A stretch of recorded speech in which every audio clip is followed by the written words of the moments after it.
Well, hello and welcome back to this series on the book of Proverbs. We continue today with chapters 21 to 31.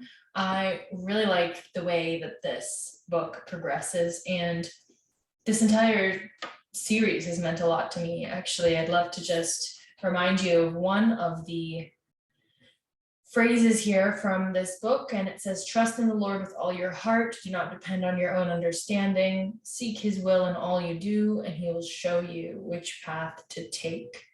I love that because I think there's so many times in our lives where we're just looking to make decisions. We want to know the right path or the next step, or how do we do this? How do we get through? We're seeking answers. And I love that we put trust in the Lord and don't have to depend on our own understanding because it's so limited and there's so many things we don't know.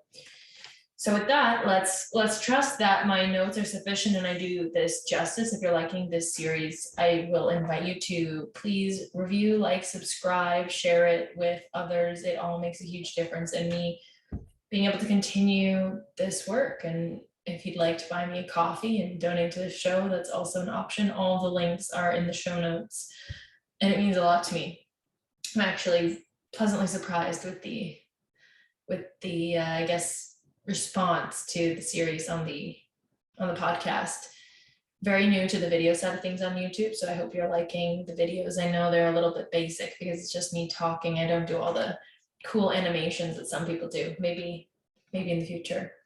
So for chapter 21, we really start out by saying the Lord judges your heart. So your intentions, I take this as, and the person you are. So if you're living with this thin veneer of superficial niceness or really anything, I guess, if you're being superficial in your approach and your core intentions or your heart isn't pure, then the idea that maybe you fool others isn't really valuable, sounds like. And if you do right by the Lord, that's greater than any sacrifices that you offer him. So I don't think God is really looking for us to sort of give things up to him or try to sacrifice things in a direct sense. I think it's through right action that we do, let's say that we follow the way of God. And that's really interesting to consider because sometimes I think it feels like all the things we shouldn't do, especially in this book. I mean, there's a lot about wisdom and how we should behave and should. And sometimes that feels constricting maybe, but really, I think it's giving us where to focus and what sorts of actions are good, not just for God, but really for us, and we feel better as a result. So that's sort of an interesting thing that I noticed. Also getting wealth honestly versus in a deceitful manner really speaks to the fact that it won't stay, it won't last, and that it sounds very doom and gloom in the book, but really I think it's just saying, hey, if you get wealthy by dishonest or shady means, then there will be consequences, and they might not be in terms of your wealth, but perhaps in the way that you live. There's actually one part here where it says it's better to live alone in the corner of an attic than with a quarrelsome wife in a lovely home. And so I think that also translates where it's like, it's so much better to have peace and solace, even if that's with a loving family, but rather than being rich and with a partner that doesn't love you or is really argumentative, angry all the time. If you're angry all the time, it's not a good home, even if you have a mansion. So riches alone, I don't think, bring that peace and the true happiness that it is that we're seeking in life. So some people go, especially in men, I think historically, but women as well, I think we go toward material wealth as a means of success and gaining fulfillment and feeling happy in life. And really, time and time again in this entire book, I think we're hearing that, hey, again, here, wealth created by a lying tongue is a vanishing mist and a deadly trap. So the idea that it's sustained, the idea that you're fulfilled by it, the idea that you feel good about it. Again, I think back to this idea of a thin veneer and beyond, if possible, beyond God. But if you become a bit just maybe selfish, but you think about yourself, it doesn't feel good for you even. So I think we do have this internal compass and litmus test that's really telling us what's okay and what's not okay. And we don't even need to read this book, although it's very lovely. I think we feel these things are so deeply ingrained. We feel when we're doing something wrong, and we can shrug it off for a certain amount of time, but our conscience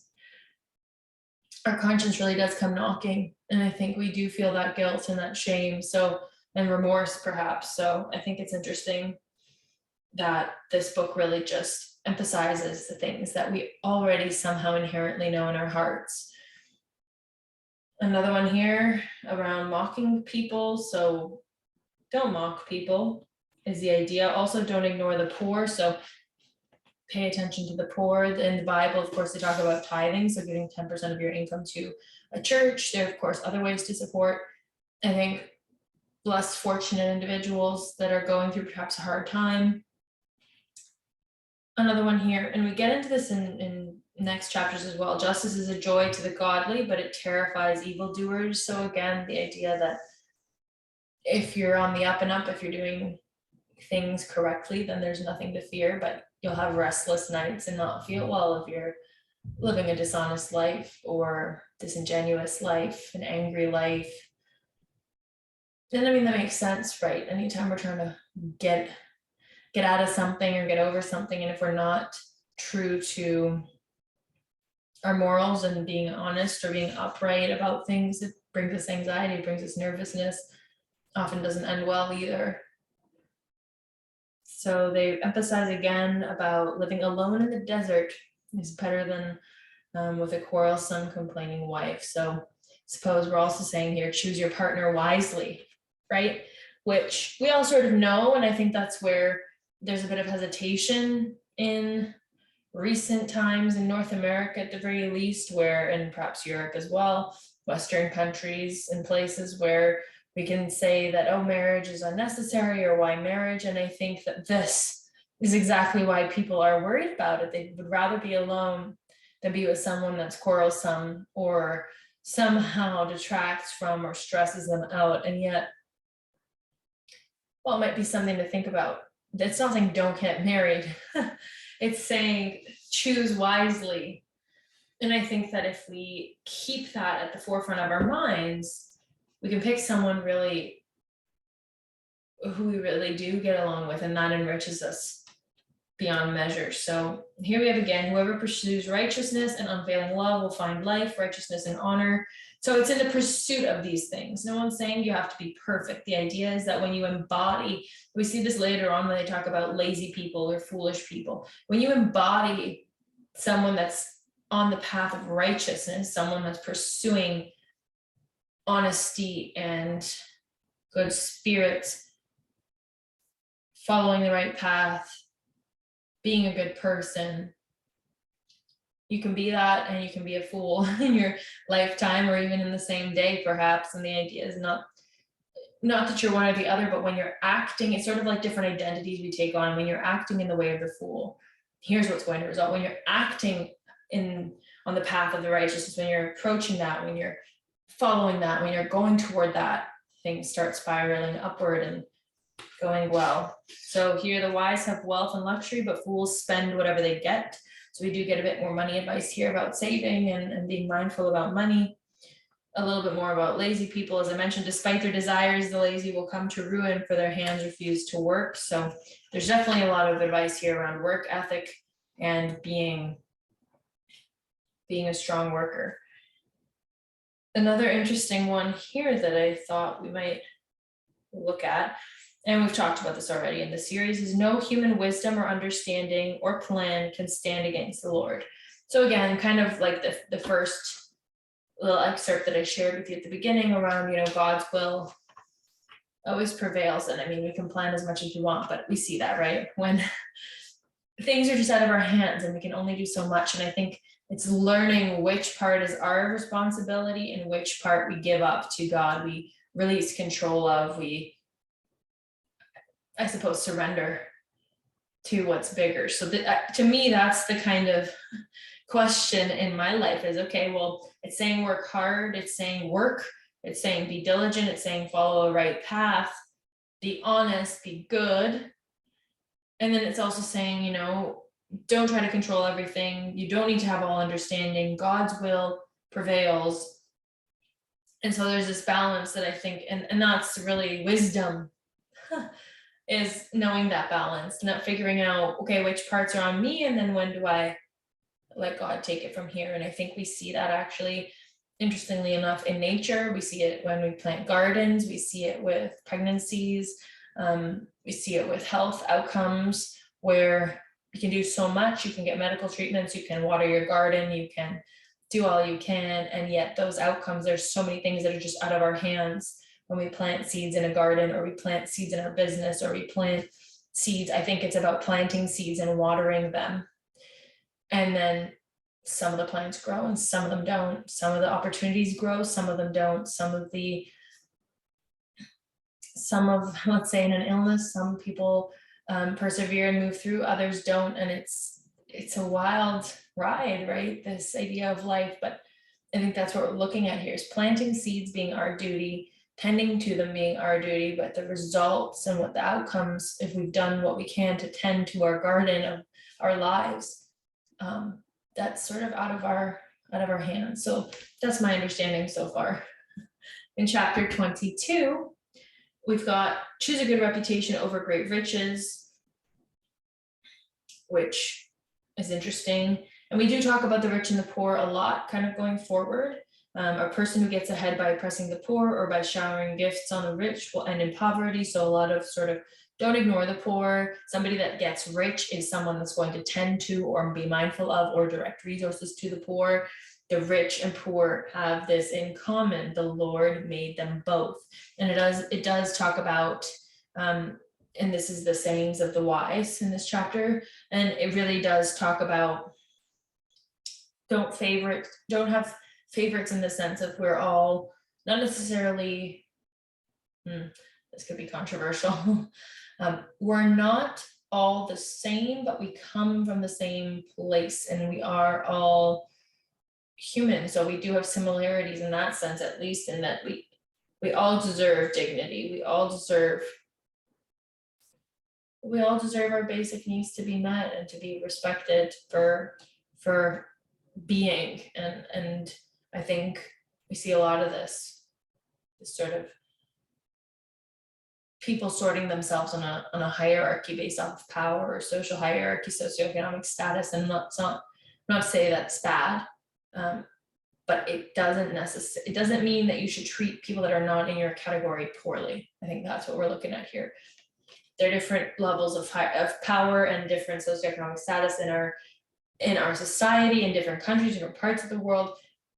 But just because they're different and just because they seem like levels, I think we get confused about the fact that just because they're different categories does not mean one is better than the other. And that's the problem, that we see certain living conditions, certain ways of life we see as better than. And that's inherently problematic because we all come from the same place, as we're hearing here. The Lord made them both. So we've also got in this chapter, apply your heart to my instruction, for it is good to keep these sayings in your heart and always ready on your lips. So here in this sayings of the wise are 30 sayings filled with advice and knowledge. Don't rob the poor just because you can, or exploit the needy in court. Essentially, the Lord is the defender of anyone that is weak or challenged at this point in life. They talk about widows, orphans, or poor people. Anyone that is needy, exploiting them is just wrong, which we see a lot in the workforce with minimum wage and all the challenges with sweatshops and things. And so it's an interesting conversation to be had, right? About, are you treating your workers well if you have a company of employees? How are you treating individuals that work for you, or clients, or individuals in your community that are needy? It's very interesting. And we do see a lot of positive too, right? With different social programs in different ways, shelters, and I think a huge focus, I'd actually argue, for the past 30 years, so long time, on homelessness and what we can do about it, and conflicting views. In some places do better than others. Interesting to see how Switzerland and other countries in Europe handle the problem challenge versus North America. But just to say, not to exploit those groups, I think is quite clear, and that the Lord will defend them. We hear a lot about being hot-tempered and also not running your mouth or cheating your neighbor. There's also a piece here again, and we heard about this in previous chapters, but don't agree to guarantee another person's debt or put up security for someone else. If you can't pay it, even your bed will be snatched from under you. And we hear this, right, in the mortgage crisis, and houses being repossessed, cars, possessions, foreclosures, debt is.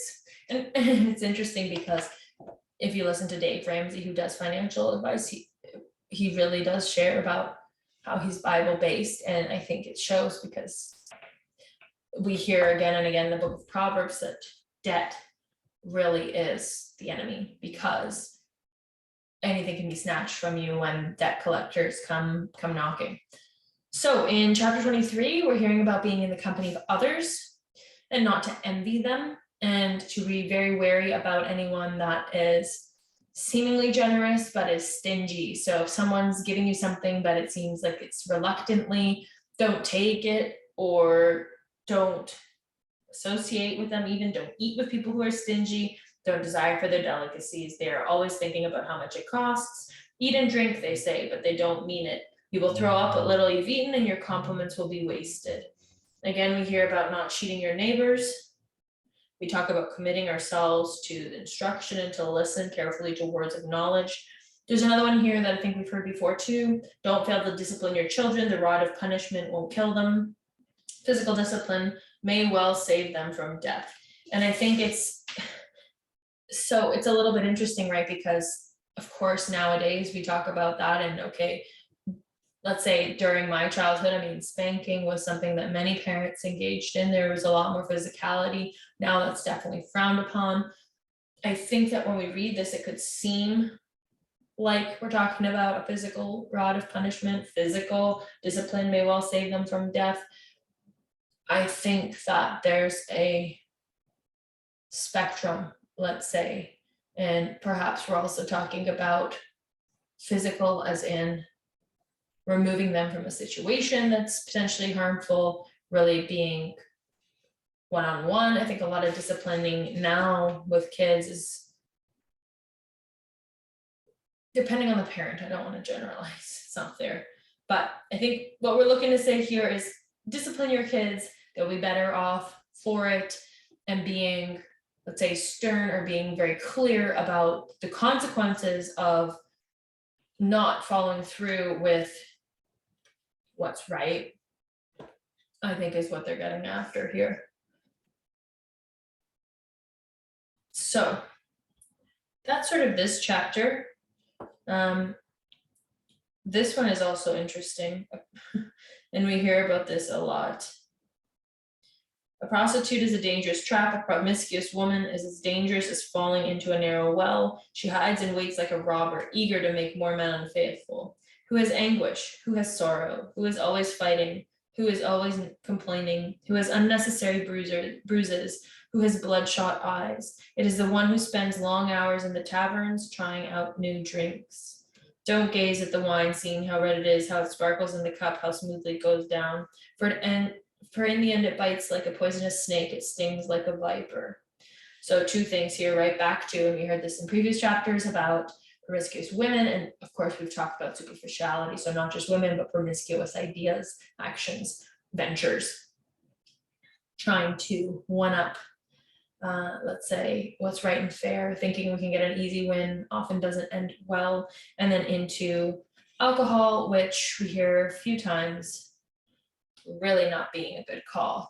And I can attest to that in my own life, where really I'm better off not drinking, and said and did things that I deeply regret when I was drinking. And it's not to virtue signal or anything here, but just to say my own personal experience and seeing the experiences of my relatives and seeing the differences when some of them do stop drinking, whether it's health improvements.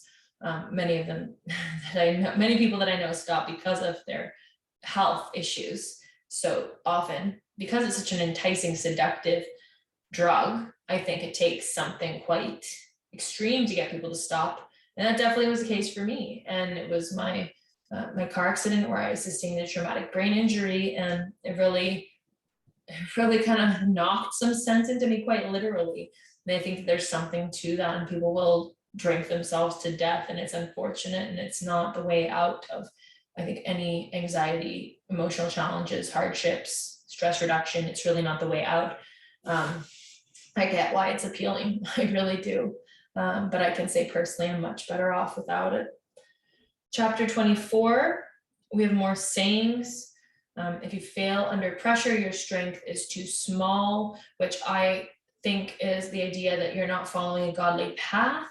So the idea that your strength is too small, because if we're just relying on our own efforts, and we hear this often in this book, if you rely on your own efforts, you'll get so far, but you'll burn out. It won't be enough. You'll feel burnt out, I think is the right word, and fail under the pressures that come up in challenging scenarios. And I can attest to this in my business. I can definitely agree when it comes to marriage and relationships of any kind, my health. I think when I just rely on myself and my efforts or my knowledge, my understanding, really, really tough to overcome things that show up. So there's that. We hear that here. The godly may trip 7 times, but they will get up again. But one disaster is enough to overthrow the wicked. Doesn't necessarily mean you're evil, but the idea is your intentions might be wicked. You might not be showing up with righteous intentions. We hear here again, it's wrong to show favoritism when passing judgment. So a judge who says to the wicked, you are innocent, will be cursed by many people and denounced by the nations, but it will go well for those who convict the guilty. Rich blessings will be showered on them, which is tough, right? Because of course, how do you know if someone's guilty or innocent? I think we can reserve that for the judges. I think overall it's saying perhaps we don't show favoritism and pass judgment at all. Talks about eating honey, which, hey, I'll take it, I like honey. And saying that in the same way wisdom is sweet to your soul, if you find it, you will have a bright future. So the idea is here, of course, that we continue to learn, follow, seek knowledge, apply it. Keeps telling us to listen. And I think that's why we see the repetition in different formats, different chapters, again and again and again, because we need that repetition. I mean, especially some of these concepts that, hey, don't be seduced by the fair maiden not the fair maiden, the prostitute on the corner. Don't be seduced. It's like, okay, got it. Then you're on the corner. Then there's the prostitute, that alluring idea, that thing that's really enticing. It's like, maybe it's fast food for you. Maybe it is cheating on your partner or some type of adultery or just dishonesty in a relationship. It's enticing. So no wonder we have to read 30 chapters, 31 chapters, and again and again and again, be honest here, be honest there, be honest, be truthful, be real, be an honest worker, save, don't go into crazy debt. Again and again, we hear this because the alternatives are so enticing, and we hear the alternatives a lot. We're exposed to the alternatives a lot. So I find myself reading this sometimes going, yeah, I got it. I read it. Okay. And the more times I read it, it's like, okay. But the core tenets are becoming ingrained, I think. And of course, I go astray and we all go astray. That's okay, I think. But we're stepping back in the right direction. We're remembering what the direction is. The more we study, the more we pay attention, the more we look at what's put in front of us and make the right choice, the easier it gets, the clearer those right choices get.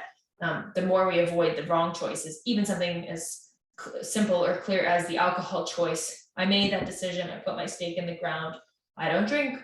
And that's now become a part of my identity. In the beginning, it was weird. I definitely flip-flopped a little bit. I thought, okay, do I really need to do this? Yes, it's instrumental for my health as I saw the benefits. Of course, it helps that my husband doesn't drink. We just don't drink. And it's just something, no, we don't drink. And I think it becomes a part of your identity. And so in that same way, I think all of these tenets can become part of your identity if ingrained, and that's where talking about disciplining your children and having this be ingrained in your children early on, I think that's what they're getting at with that. And I think it's meaningful and makes a huge difference in your life if you review this material repeatedly. An honest answer is like a kiss of friendship. Do your planning and prepare your fields before building your house. Don't testify against your neighbors without cause. Don't lie about them.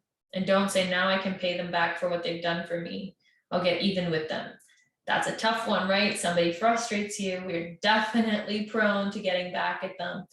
We hear, not so immediately right here, but we do hear that essentially keeping your mouth shut is the name of the game. And I've definitely learned that to be true. Of course, the silent treatment or stonewalling is complicated. So if someone's really combatant with you, they're really getting into an argument with you, you do want to be honest and set a boundary and step away from that. But I think this get even approach doesn't work. It might feel good in the moment, but you'll have remorse, you'll have guilt. I know the feeling myself. If you try to get even with someone, the end result is just feeling crappy about yourself, about the that you stoop down to some level, right? Sidebar, if you have a boundary in place, if you need to set a boundary and someone else doesn't like it and they say, hey, that's not cool, I don't like that, whatever, I don't think that's the same. And so again, we come back to the Lord knows your heart. What's your intention? Is your intention to get even? Is your intention to be hurtful? Or is your intention to be peaceful, shut your mouth and not say anything bad? And we hear, is this quintessential, like if you don't have anything nice to say, don't say it. And that's annoying to us when we're frustrated, of course. But I think that that's exactly what it is that we're looking for here. What we're hearing here is be honest, don't lie and be rude without a cause, and don't try to get payback because we'll just be remorseful. We hear a little bit more about being lazy. We see it when here, I walked by the field of a lazy person, the vineyard of one with no common sense. I saw that it was overgrown with nettles, it was covered with weeds, and its walls were broken down. Then as I looked and thought about it, I learned this lesson. A little extra sleep, a little more slumber, a little folding of the hands to rest, then poverty will pounce on you like a bandit. Scarcity will attack you like an armed robber. So we end that chapter with a reminder again to work hard in the right season when needed. Chapter 25, we have the Proverbs of Solomon, talks about being kind to your enemies and to be trustworthy. Also not to consume in excess. Do you like honey? Don't eat too much or it will make you sick. Don't visit your neighbors too often or you will wear out your welcome. Telling lies about others is as harmful as hitting them with an axe, wounding them with a sword, or shooting them with a sharp arrow. Putting confidence in an unreliable person in times of trouble is like chewing with a broken tooth or walking on a lame foot. So it's giving us some comparisons here. Timely advice is lovely, like golden apples in a silver basket. Others may accuse you of gossip and you will never regain your good reputation. So as I said, trustworthy. So here, don't betray another person's secret. Be trustworthy, be trustworthy, be trustworthy, we hear here, because, well, your reputation's at stake, as well as, of course, being the neighborhood gossip just doesn't feel good. But again, enticing, right? Enticing when you've got a group of people talking crap about someone, really enticing to dive right in and, oh, this is what I heard, or I disagree with that, or I think this person is this, and tossing judgments out again. And we heard earlier that that's not it. So finding something else we can talk about that's probably even more entertaining and more fulfilling to talk about. We are being told again, don't gossip and don't live with a quarrelsome wife in a lovely home. It's better in the corner of an attic alone. So choose your relationships wisely. And if your enemies are hungry, give them food to eat and water to drink. Again, that generosity piece. Chapter 26. We hear about lazy people and foolishness. So a quarrelsome person starts fights as easily as hot embers light charcoal or fire lights wood. Rumors are dainty morsels that sink deep into one's heart. Smooth words may hide a wicked heart, just as a pretty glaze covers a clay pot. So again, what we talked about earlier, the veneer, and you see it with people, those smooth talkers that always say the right thing, that seem like they've just got that right answer, but you feel like they're full of shit, right? You feel like this is smarmy. It's kind of that typical used car salesman thing. You feel it from people. You feel it when people are not upfront. You feel it when they're putting on a show, and we just hear again that that's not it. A proverb in the mouth of a fool is like a thorny branch brandished by a drunk. So there's wisdom in this, but you're not going to get the benefit of it if you're being foolish. And a lot of comparisons. Again, a proverb in the mouth of a fool is as useless as a paralyzed leg. Trusting a fool to convey a message is like cutting off one's feet or drinking poison. Don't answer the foolish arguments of fools, or you will become as foolish as they are. So don't even engage. Just, this is again maybe where you set that boundary and you move on. And this at times could be friends, it could be family, could be people that you're supposed to get on with. But if you don't, and if they're being foolish, you don't have to follow them down that path. You don't. No, it's not going to help them or you. I think that's what we're hearing in this chapter. Chapter 27, don't brag, let other people sing your praises, we're hearing.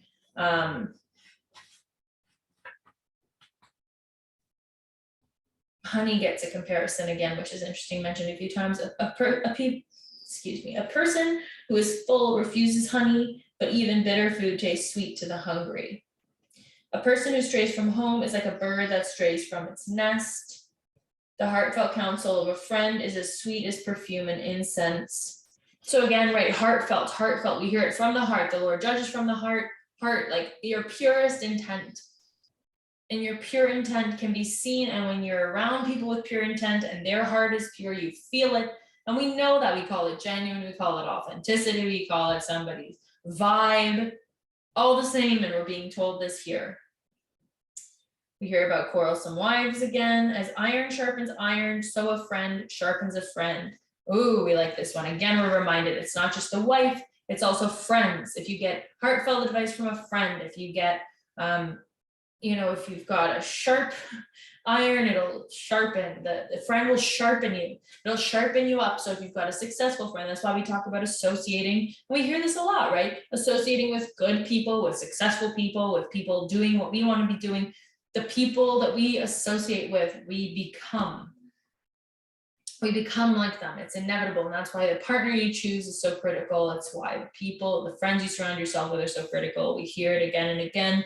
We need this because we grow up with certain people. We have coworkers, maybe we have family or acquaintances, people that sort of are in our networks that we see day to day. If they're not making us better, building us up, sharpening us, then they're not people to invest time in, not because they're bad, but because we need friends that sharpen us, and we sharpen them up to who they could be, to those greater heights, to their full potential. So I really like that one. As a face is reflected in water, so the heart reflects the real person. A worker who tends a fig tree, as workers who tend a fig tree are allowed to eat the fruit, so workers who protect their employer's interests will be rewarded. So we hear this in the work context, even around honesty and being faithful and loyal, which we hear about with, of course, marriage and being a friend and a neighbor. So loyalty, trustworthiness, honesty, these are core themes that I think we see in society as these ideals that we aspire to. And we're getting these examples here again and again. A little bit about work again here. And you will have enough goat's milk for yourself, your family, and your servant girls if you know the state of your flocks and put your heart into caring for your herds, for riches don't last forever and the crown might not be passed to the next generation. So and to use what you have. So after the hay is harvested and the new crop appears and the mountain grasses are gathered in, your sheep will provide wool for clothing and your goats will provide the price of a field.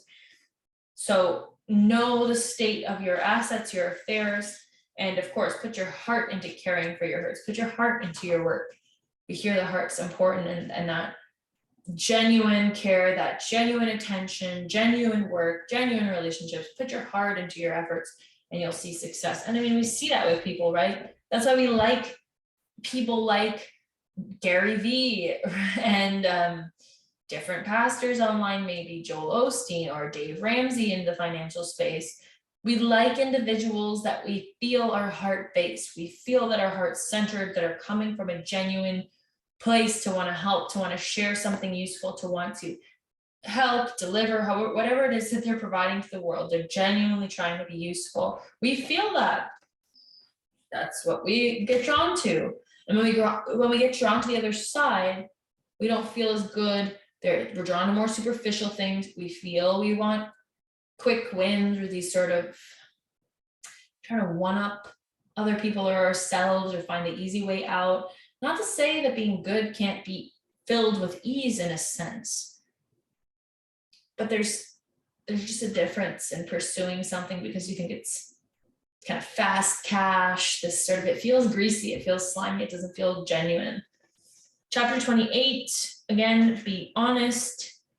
We talk a little bit about governments here. So the moral rot, this one was kind of shocking, especially with what we're seeing now with governance. When there is moral rot within a nation, its government topples easily, but wise and knowledgeable leaders bring stability. So we see in this book of Proverbs, written when they're showing what government can do.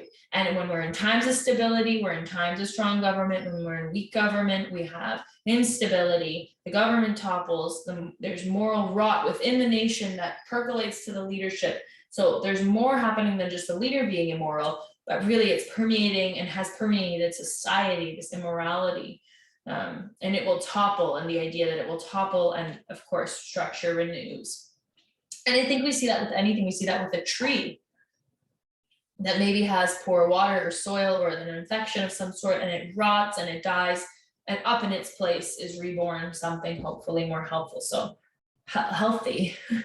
And so we hear this, and I think it's really interesting to think about from the position of the government and leadership, even if you're not in the government or you don't care so much about the government. But perhaps the leadership in your organization, the way you lead your life, your family structure, the leadership within your family, which is a little social unit as well, right? So if there's moral rot happening within your family, then that leadership is going to topple. There will be chaos within that system. So what else do we have in this chapter that I like? I mean, I could read all of this to you, and there's just wisdom line after line, of course, but I'm trying to extract some points that really stand out to me. Income from charging high interest rates will end up in the pocket of someone who is kind to the poor. So it's interesting, this redistribution of wealth, and how we just can't trick wealth, in the sense that if we get wealthy and it's not on good means, we will lose it. If we're wealthy by good means, we will want to give back. We will want to redistribute to the poor, to help others who don't have as much as us. Rich people may think they are wise, but a poor person with discernment can see right through them. So again, right, we're on equal footing. Be a good person. Doesn't matter what you have. If you're rich, but you're smarmy, rude, disingenuous person, does not matter what you have. People will see right through you. The trustworthy person will get a rich reward, but a person who wants quick riches will get into trouble. Showing partiality is never good, yet some will do wrong for a mere piece of bread. Greedy people try to get rich quick, but don't realize they're headed for poverty. In the end, people appreciate honest criticism far more than flattery. And we've seen that, right? If someone's always giving you compliments all the time, it's like, what's your deal? Not because you're not good and not because you don't deserve them, but because it's too much. It's sort of laying it on thick, right? We have expressions for it. So that points to that here. Whoever gives to the poor will lack nothing, but those who close their eyes to poverty will be cursed. So we hear this again and again and again. chapter 29. Accept criticism. If you read that again, we learn a little bit about leadership here again, and that we need to respect the rights of all. So whoever suddenly refuses to accept criticism will suddenly be destroyed beyond recovery. So people will tell you what's up. You got to hear it and accept it. And that's hard. It can be a blow to the ego. It can be painful. It can be something you'd want to look at. I get it. I mean, me too. But accepting that, seeing that, taking it in, maybe the way they give us the criticism isn't so great, but we can take it in and see what's in there. Not just say, oh, they must be angry, they must be a bad person, they must be lazy, they must be bored, they must be just a keyboard warrior on Twitter. Okay, but what's behind it? What's there? What can I examine in myself? And then of course, letting it go. And then from the previous chapters, not trying to get even or trying to get back, letting that kind of roll off, and that's hard. But I think that leaves us better off. Fools vent their anger, but the wise quietly hold it back. So we heard about this in holding our tongues if we can. The poor and the oppressor have this in common. The Lord gives sight to the eyes of both. If a king judges the poor fairly, his throne will last forever. And we see this in governments that really take on this elitist mentality. You cannot govern those that don't feel respected. We need, both sides are important. People need governance and people need systems and stability, but it needs to be done in a respectful way, in a fair way. And I think that's what we're seeing here. A just king gives stability to his nation, but one who demands bribes destroys it. So, and a nod to, again, staying away from prostitutes, and disciplining a child produces wisdom, but a mother is disgraced by an undisciplined child. So really, this starts with the parenting approach. Discipline your children and they will give you peace of mind and will make your heart glad. Yep. Pride ends in humiliation, while humility brings honor. So we know this to be true. Nobody likes arrogance. And again, we heard earlier to allow others to speak our praises. So similar vein. If you assist a thief, you only hurt yourself. You are sworn to tell the truth, but you dare not testify. Fearing people is a dangerous trap, but trusting the Lord means safety. So, wow, already chapter 30. So chapter 30 is the Sayings of Agur. We've got pairs of 4 about the world, talks about different things. He's asking questions in the beginning, saying, I'm weary, O God, I'm weary and worn out. I'm too stupid to be human and I lack common sense. This sort of repentance. And then, who but God goes up to heaven and comes back down? Who holds the wind in his fists? Who wraps up the oceans in his cloak? Who created the whole wide world? What's his name? Tell me if you know. Every word of God proves true. He is a shield to all who come to him for protection. Do not add to his words, or he may rebuke you and expose you as a liar. Oh God, I beg 2 favors from you. Let me have them before I die. First, help me never tell a lie. Second, give me neither poverty nor riches. Give me just enough to satisfy my needs. For if I grow rich, I may deny you and say, who is the Lord? And if I'm too poor, I may steal and thus insult God's holy name. So some people curse their father and do not thank their mother. They are pure in their own eyes, but they are filthy and unwashed. So don't be too proud. Don't curse your parents. Honor thy father, thy mother. We know that from the holy commandments, the 10 commandments. Don't slander your employer or anyone else. The leech has 2 suckers that cry out, more, more. There are 3 things that are never satisfied. No, 4 that never say enough. This is a theme, so it says 3, no 4 in a bunch of different ways. So this one, there are 3 things that are never satisfied, no 4. The grave, the barren womb, the thirsty desert, the blazing fire. The eye that mocks a father and despises a mother. Mother's instructions will be plucked out by ravens of the valley and eaten by vultures. So we hear a little bit about 3 things that amaze Agur. We hear about making the earth tremble, a slave who becomes a king, an overbearing fool who prospers, a bitter woman who finally gets a husband, a servant girl who supplants her mistress. 4 things on earth that are small but unusually wise. Ants, They aren't strong, but they store up food all summer. Hyraxes, they aren't powerful, but they make their homes among the rocks. Locusts, they have no king, but they march in formation. Lizards, they are easy to catch, but they are found even in kings' palaces. There are three things, no four, that walk with stately stride. The lion, king of animals, who won't turn aside for anything. The strutting rooster, the male goat, a king as he leads his army. If you have been a fool by being proud or plotting evil, cover your mouth in shame. As the beating of cream yields butter, and striking the nose causes bleeding, so stirring up anger causes quarrels. Pretty much read you nearly the whole chapter there. And the final chapter, we're here. We made it. The Sayings of King Lemuel. Hopefully I say that right. So the sayings of King Lemuel contain this message which his mother taught him. So we're ending this way. It's saying not to drink. Again, we're hearing that let them drink to forget their poverty and remember their troubles no more. Speak up for those who cannot speak for themselves. Ensure justice for those being crushed. So don't drink. Essentially, it's got these. It's not for kings. Rulers should not crave alcohol. We hear that. Then we hear about speaking up for those who cannot speak for themselves, and justice, speak up for the poor and helpless, make sure they get justice. Then we head into a wife of noble character. So we heard many times throughout the book, don't go for a prostitute, go for the good wife. Don't go for the quarrelsome wife, have a good wife. Well, how can one find a virtuous and capable wife? The final section of this book.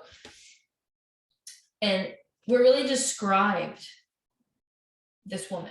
So I'd like to finish off by reading it to you because it's only a small little page and here's the visual. I haven't shown you any of them actually. So this is a wife of noble character. Who can find a virtuous and capable wife? She's more precious than rubies. Her husband can trust her and she will greatly enrich his life. She brings him good, not harm, all the days of her life. She finds wool and flax and busily spins it. She's like a merchant's ship, bringing her food from afar.